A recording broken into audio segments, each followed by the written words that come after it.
అందరికీ నేను మీ విశ్వజ welcome back to dolls మీ విశ్వజ। ఈరోజు నేను అరిటాకులో ఫిష్ ఫ్రై చాలా ఈజీగా టేస్టీగా ఎలా ప్రిపేర్ చేసుకోవాలో చూపించబోతున్నాను। డైట్ చేసే వాళ్ళైతే ఆయిల్ లేకుండా ఏదైనా ఇలా మంచి రెసిపీ చేసుకొని తినాలనుకుంటే ఒక్కసారి ఇది ట్రై చేయండి। ఆయిల్ లేకున్నా ఫిష్ ఫ్రై ఇంత టేస్టీగా ఉంటుందని మీరే అంటారు। చాలా చాలా బాగుంటుంది। ఫిష్ కూడా చాలా మెత్తగా కుక్ అవుతుంది, చూసారు కదా।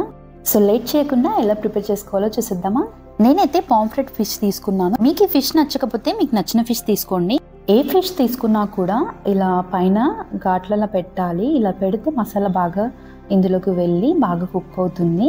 సో చూసారు కదా, ఐస్ అన్ని తీసేసి ఇంకా లోపల కూడా ఏం లేకుండా అంతా క్లీన్ చేసేసేయాలి। ఫిష్ పైన నైఫ్తో అయితే ఇలా కట్ చేయండి। మసాలా ప్రిపేర్ చేసేసుకుందాం। 1/2 టీ స్పూన్ పసుపుని తీసుకుంటున్నాను। రుచికి సరిపడా సాల్ట్ వేసుకోండి। 1 టీ స్పూన్ చిల్లీ పౌడర్ తీసుకుంటున్నాను। 1 టీ స్పూన్ ధనియా పౌడర్ తీసుకుంటున్నాను। అస్సలు స్కిప్ చేయకండి, టేస్ట్ చాలా బాగుంటుంది। 1/2 టీ స్పూన్ జీలకర్ర పొడిని తీసుకుంటున్నాను। ఫ్రై చేసి మిక్స్ చేసుకోవాలి। మిరియాల పొడి 1/2 teaspoon, 1/2 teaspoon garlic పౌడర్ని కూడా యాడ్ చేస్తున్నాను। గార్లిక్ పౌడర్ లేకపోతే స్కిప్ చేయండి। 1/2 teaspoon ginger garlic paste, 1 teaspoon onion పేస్ట్ని, 1/2 లెమన్ని తీసుకుని లెమన్ జ్యూస్ని యాడ్ చేస్తున్నాను। ఇందులో నేను ఇంకా వాటర్ని ఏమి యాడ్ చేయకుండా ఇదంతా బాగా కలుపుకోవాలి, అన్నీ మిక్స్ అయ్యేలాగా। వీడియోలో చూపిస్తున్నట్టుగా ఇలా బాగా కలుపుకున్న తర్వాత ఇప్పుడు ఈ మసాలాను ఫిష్కి బాగా అప్లై చేస్తున్నాను। ఎప్పుడైనా కూడా ఎంత బాగా ఫిష్కి ఇలా మసాజ్ చేసినట్టుగా మసాలా అంతా పట్టిస్తాము, అప్పుడు ఆ ఫిష్కి కానీ పీస్కి కానీ ఉప్పు కారం అన్నీ బాగా పట్టి టేస్ట్ చాలా బాగుంటుంది। సో అందుకని టైం ఎక్కువే తీసుకొని ఈవెన్గా ఎక్కడ మిస్ అవ్వకుండా మంచిగా అప్లై చేయాలి। మనము ఓన్లీ పైన మాత్రమే అప్లై చేస్తే మసాలా అంతా లోపలికి పోదు కాబట్టి లోపల కూడా ఇలా మసాలా మొత్తం అప్లై చేయాలి। ఇలా ఫిష్ మొత్తం మసాలా అంతా అప్లై చేసిన తర్వాత మ్యారినేట్ చేయాలి। మూత పెట్టి 1 అవర్ ఫ్రిడ్జ్లో పెడుతున్నాను నేను। ఫ్రిడ్జ్లో పెట్టడం వల్ల ఫిష్ అనేది ఇంకా బాగా కుక్ అవుతుంది। 1 అవర్ తర్వాత ఒక అరిటాకు తీసుకుని అరిటాకు ఆయిల్ అప్లై చేసి ఆ అరిటాకు పైన ఈ ఫిష్ పెడుతున్నాను। 1 టీ స్పూన్ ఆయిల్ యాడ్ చేశాను। ఆయిల్ వేయకపోయినా పర్వాలేదు, నేను 1 టీ స్పూన్ మాత్రం యాడ్ చేశాను। మంచి టేస్ట్ కోసం కర్రీ లీవ్స్ని, కొత్తిమీరని, స్ప్రింగ్ ఆనియన్స్ని యూజ్ చేస్తున్నాను। ఈ ఉల్లాకు ఉంటే మాత్రం ఖచ్చితంగా యూజ్ చేయండి, చాలా బాగుంటుంది। వీడియోలో చూపిస్తున్నట్టుగా ఇలా అరిటాకును ఫోల్డ్ చేయాలి। ఎక్కడ కూడా గ్యాప్ రాకుండా ఇలా టైట్గా క్లోజ్ చేస్తున్నాను నేను।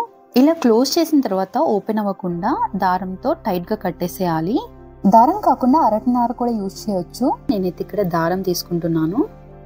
కట్టేప్పుడు చాలా జాగ్రత్తగా కట్టండి, ఫోల్డ్ చేసేప్పుడు కూడా, లేదంటే అరిటాకు ముదిరిపోయి ఉంటుంది కదా, అలా ముదిరిపోయిన అరిటాకు అయితే విరిగిపోతుంది। సో లేత అరిటాకు అయితే ఈజీగా ఫోల్డ్ అవుతుంది। ఆ వీడియోలో చూపిస్తున్నట్టుగా ఇలా టై చేసేసేయాలి దారంతో। ఇప్పుడు ఈవెన్గా ఉన్నటువంటి ఒక ప్యాన్ని తీసుకొని ఆ ప్యాన్కి లైట్గా ఆయిల్ అప్లై చేస్తున్నాను। ఈ ప్యాన్ పాడవకూడదని మాత్రమే నేను ఆయిల్ అప్లై చేశాను। ఆయిల్ అప్లై చేసుకోకుండా కూడా కుక్ చేసుకోవచ్చు। అరిటాకులో రెడీ చేసి పెట్టినటువంటి ఫిష్ని ఇలా పెడుతున్నాను। ఏ సైడ్ అయినా పర్లేదు, ఒక సైడ్ అయితే ఫస్ట్ కుక్ చేసుకోవాలి। ఫస్ట్ 5 మినిట్స్ మీడియం ఫ్లేమ్లో కుక్ చేసుకోవాలి। దీనిపైన పెట్టే మూత అనేది టైట్గా ఉండాలి। 5 మినిట్స్ మీడియం ఫ్లేమ్లో కుక్ చేసుకున్న తర్వాత ఫ్లేమ్ని లో ఫ్లేమ్లోకి అడ్జస్ట్ చేసి లో ఫ్లేమ్లో 10 మినిట్స్ కుక్ చేసుకోవాలి। 5 మినిట్స్ మీడియం ఫ్లేమ్లో, 10 మినిట్స్ లో ఫ్లేమ్లో కుక్ చేయడం అయిన తర్వాత ఇంకో వైపుకి టర్న్ చేస్తున్నాను। ఇంకో వైపుకు టర్న్ చేసిన తర్వాత మూత పెట్టి 15 మినిట్స్ లో ఫ్లేమ్లో కుక్ చేయాలి। ఇదంతా బాగా కుక్ అవ్వడానికి 30 మినిట్స్ పట్టింది నాకు। అరిటాకు మందాన్ని బట్టి కూడా టైం పడుతుంది, ఎందుకంటే మీరు అరిటాకు తీసుకున్న అరిటాకు అనేది మరీ ఎక్కువ లావుగా ఉంటే ఇంకా ఎక్కువ టైమే పట్టే ఛాన్స్ ఉంటుంది। మీరు చూసుకోండి, మీరు తీసుకున్న అరిటాకు అనేది ఎక్కువ లావుగా ఉందా, ఎక్కువ ఫోల్డ్ చేశారా అని చూసుకొని దాన్ని బట్టి ఇంకెక్కువ టైం పడుతుందా అని చెక్ చేసుకోండి। నేను తీసుకున్న అరిటాకు లేతగానే ఉంది అండ్ ఎక్కువ ఫోల్డ్ చేయలేదు కాబట్టి 30 మినిట్సే పట్టింది। 15 మినిట్స్ లో ఫ్లేమ్లో కుక్ చేసిన తర్వాత స్టవ్ ఆఫ్ చేసి ఒక ప్లేట్లోకి తీసి దారం కట్ చేసి ఓపెన్ చేస్తున్నాను। చాలా వేడిగా ఉంది, అసలు ఎంత బాగుందో చూసారా, జ్యూసీగా మెత్తగా కుక్ అయింది। స్మెల్ కూడా ఎంత బాగుందో, చూస్తుంటేనే తినేయాలనిపిస్తుంది। టేస్ట్ అయితే వేరే లెవెల్లో ఉంటుంది।